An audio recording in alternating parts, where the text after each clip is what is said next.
Olá, irmãos. O Bispo Valmir me convidou para essa semana eu vir aqui falar um pouquinho com vocês sobre algum tema do Evangelho. Ele me deixou livre para escolher. Mas antes de começar a minha mensagem, eu gostaria de falar que eu tô com saudade de todos vocês. Não vejo a hora da gente poder se reencontrar, né? De ver as carinhas de vocês lá na Sacramental e que a gente possa se reunir de novo, né? Como a gente costumava fazer antes. Enfim, é isso. Eu tô com bastante saudade. Espero que isso tudo passe o mais rápido possível. Bom, sem mais delongas, eu vou falar aqui sobre o meu discurso que eu escolhi. Fala justamente sobre a questão das dificuldades da vida, né? Das provações da vida e de como que o adversário ele tenta persuadir a gente, né? E como que a gente pode também enfrentar o adversário. Eu escolhi esse discurso porque eu achei ele muito oportuno para o momento que a gente está vivendo, né? Todo mundo sabe, a gente está passando por uma crise sem precedentes e a gente não sabe como que vai ser quando as coisas voltarem ao normal, né? Quando a gente sair desse isolamento que a gente está vivendo. Então, eu achei muito oportuno falar sobre as provações da vida, né? Como que a gente deve reagir diante de provações e como que a gente pode sair dessas provações mais fortes. A mensagem de hoje não é uma mensagem de tristeza, né? Eu não quero passar isso para vocês, mas sim uma mensagem de esperança e de consolo e de alegria e de certeza que isso tudo vai passar e que a gente vai sair dessa mais fortes, né? E o discurso que eu vou falar aqui se chama Vinde a Cristo, Viver como Santos dos Últimos Dias. É do Elder John A. McCune, dos 70, e é dessa última conferência de agora, de abril, e discurso maravilhoso, por sinal. Bom, ele começa aqui falando uma escritura que eu particularmente gosto muito. Segundo Nefe, capítulo 4, versículo 20. Diz assim: Meu Deus tem sido meu apoio, guiou-me através de minhas aflições no deserto e salvou-me das águas do grande abismo, né? Então aqui Nefe falando, né, de como que Deus livrou não só ele, mas como toda a família dele das águas do grande abismo. Na verdade, as águas do grande abismo, né, aquele tempo que ele passou lá no deserto com a família, e o Senhor livrou tanto ele quanto toda a família dele, né? Eu lembro dessa escritura aqui, quando eu falei que eu gostava dela, particularmente, eu gosto bastante mesmo. Inclusive, eu até li ela no dia do meu batismo, porque eu costumo dizer que o meu grande abismo era a minha vida antes da igreja, né? Então, assim, o Senhor, ele me livrou dessa vida que eu levava e agora ele me trouxe para o evangelho dele, né? Então, eu gosto muito dessa escritura. E aí ele começa falando lá no discurso o seguinte, né? Como seguidores de Cristo, não somos poupados de desafios e provações em nossa vida. Frequentemente é pedido que façamos coisas difíceis, que podem ser assustadoras e até impossíveis se tentarmos realizá-las sozinhos. Ao aceitarmos o convite do Salvador, de nos achegarmos a Ele nos dará o apoio, consolo e paz de que precisamos, assim como fez com Nefe e com Joseph. Mesmo em nossas provações mais profundas, podemos ser acolhidos por seu amor ao confiarmos nele e ao aceitarmos sua vontade. Podemos sentir a alegria reservada para seus discípulos fiéis, pois Cristo é alegria. De fato, irmãos, Cristo é alegria. Cristo nada mais é do que regozijo, né?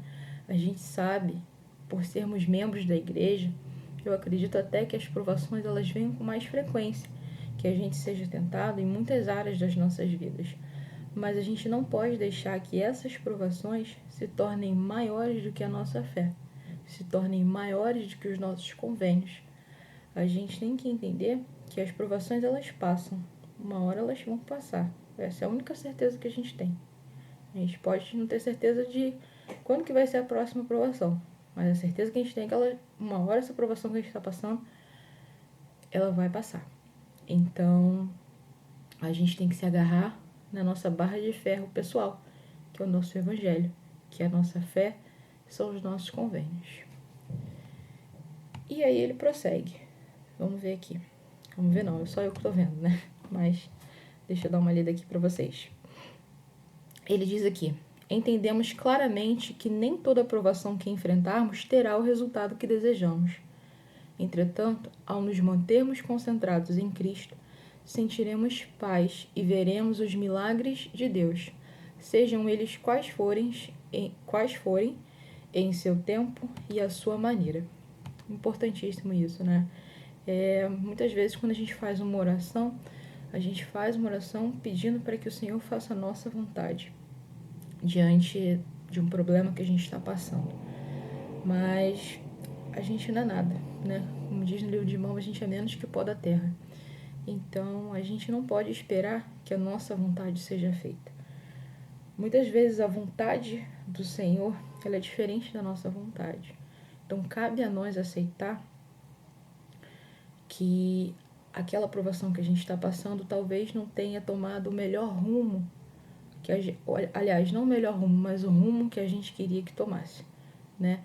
Não é só porque somos membros da igreja que estamos livres de provações, e também não é só porque somos membros da igreja que vamos passar por todas as provações e que elas vão ter sempre um final feliz ou o final que a gente espera, né?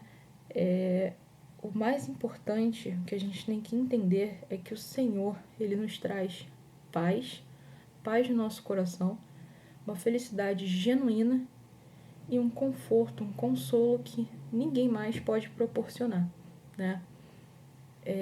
Depois que eu entrei para a igreja, eu senti muito essa paz no meu coração, muito esse consolo que o Senhor Jesus Cristo proporcionou para mim, né? Eu sei que muitas vezes as coisas não funcionam da maneira que a gente quer. A gente não queria estar passando por essa pandemia que a gente está passando, a gente não queria estar passando por problemas políticos e problemas econômicos, mas a gente tem o amor de Jesus Cristo em nossas vidas, a gente tem o Evangelho. Isso é muito importante, a gente tem que se agarrar a Ele, mais uma vez, repito. E aí ele continua falando aqui, né? Haverá ocasiões em que não conseguiremos ver como uma situação poderá ter um bom resultado, e até poderemos dizer, tal como Nefe: meu coração se entristece por causa de minha carne. Poderá haver ocasiões em que a única esperança que temos repousará em Jesus Cristo. É uma grande bênção ter essa esperança e ter confiança nele. Cristo sempre cumprirá suas promessas. Seu repouso está garantido a todos os que se achegarem a ele. Então isso é verdade, né? A gente tem que viver a vida, independente dos problemas, de uma forma leve, de uma forma sabendo que Jesus Cristo está acompanhando a gente em tudo que a gente está fazendo, né? A gente tem essa paz, esse consolo, qual eu falei agora. Bom, e aí ele continua, né? Haverá momentos em que familiares e amigos próximos enfrentarão desafios. As vozes do mundo, talvez os próprios desejos deles, poderão fazê-los questionar a verdade. Devemos fazer tudo o que pudermos para ajudá-los a sentir tanto o amor do Salvador quanto o nosso amor por eles. Bom, irmãos, eu sei que nesses tempos, né, a gente pode encontrar uma certa dificuldade até mesmo para fazer as coisas da igreja, já que a gente não está indo presencialmente à igreja todas as semanas. Mas a gente não pode deixar que o inimigo vença. Cada dia, eu costumo dizer que é uma batalha, uma vitória vencida, né? Uma vitória de Jesus Cristo e uma perda para o inimigo, uma perda para o nosso adversário, né? Então a gente precisa sempre colocar as coisas do Evangelho em primeiro lugar em nossas vidas, para que a gente possa não ouvir as vozes do mundo, mas as vozes de Deus. Esses dias eu ouvi uma mensagem muito interessante, né, que falava que quando a gente quisesse ouvir Deus, que a gente tinha que, aliás, quando a gente quisesse quando a gente quisesse falar com Deus, a gente tinha que fazer uma oração. E quando a gente quisesse ouvir o que Deus tem para dizer pra gente, a gente deveria ler as Escrituras. E é verdade, são coisas simples, a gente não precisa nem sair de casa para isso. A gente pode, né, fazer uma oração dentro do nosso quarto, ler as Escrituras, coisas simples que podem mudar o seu dia. É isso. tem mais aqui. Vamos ler aqui. Deixa eu ler aqui mais o que ele fala, né? Aqui ele diz o seguinte: o adversário tenta persuadir algumas pessoas a deixarem para trás a alegria do Evangelho, ao separar os ensinamentos de Cristo de sua igreja. Ele quer que acreditemos que podemos permanecer firmes no caminho do convênio por conta própria, com nossa própria espiritualidade, sem depender da igreja de Cristo, né? Pode ser que quando a gente voltar, as pessoas pensem assim: poxa, eu fiquei tanto tempo sem a igreja, não preciso de igreja, né? A igreja é minha casa, a igreja está no meu coração. Claro que não, irmãos. A igreja, a gente precisa da igreja, a gente precisa ser nutrido da boa palavra semanalmente, né? Diariamente quase, né? Quase não, diariamente pela igreja. A gente não pode caminhar sozinho, a gente tem que entender que a gente tem a oração, a gente tem as escrituras, são ferramentas que a gente pode utilizar para que a gente possa entrar em contato com Deus, mas a igreja é essencial, é fundamental, né? O profeta Joseph Fielding Smith, ele disse que a obra mais importante que a gente tem na vida é salvar os nossos mortos. Então a gente precisa frequentar o templo, né? A gente precisa estar frequentemente ao templo fazendo o trabalho de salvação pelos nossos mortos. Então a gente não pode pura e simplesmente deixar a igreja de lado, irmãos. Bom, e por fim, só para finalizar aqui a minha mensagem, queria falar uma frase do presidente Nelson muito interessante que diz o seguinte: você será solicitado a aceitar tarefas desafiadoras e se tornar um instrumento nas mãos do Senhor. Ele vai fazer você capaz de realizar o impossível. Irmãos, eu testifico disso.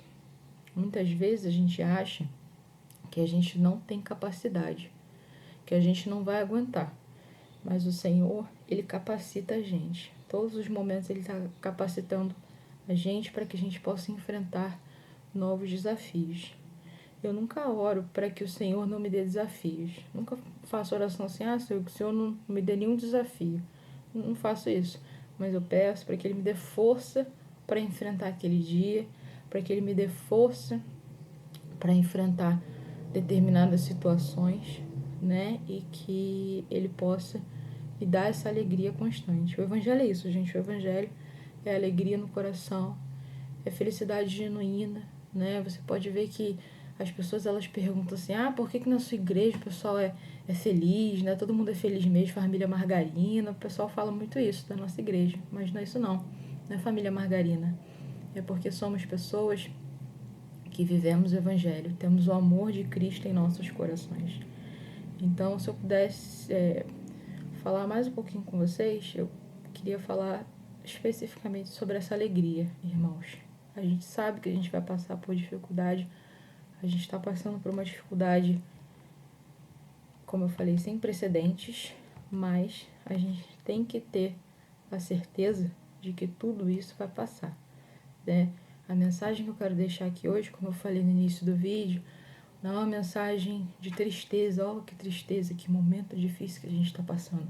É muito triste, sim, mas a mensagem principal que eu quero deixar aqui com vocês é: se apeguem à barra de ferro, se apeguem no Evangelho de Jesus Cristo, se apeguem ao livro de Mórmon, se apeguem na oração, conversem com Jesus Cristo, como você já tem feito, eu tenho certeza, para que a gente possa ter alegria genuína, uma esperança de que tudo isso vai passar. Eu tenho fé, eu tenho certeza. E quando isso passar, a gente vai poder estar se reunindo novamente com ainda mais fé e com ainda mais força. E sempre compartilhando o Evangelho, plantando a sementinha do Evangelho no coração de várias pessoas que a gente encontrar ao longo das nossas vidas, irmãos.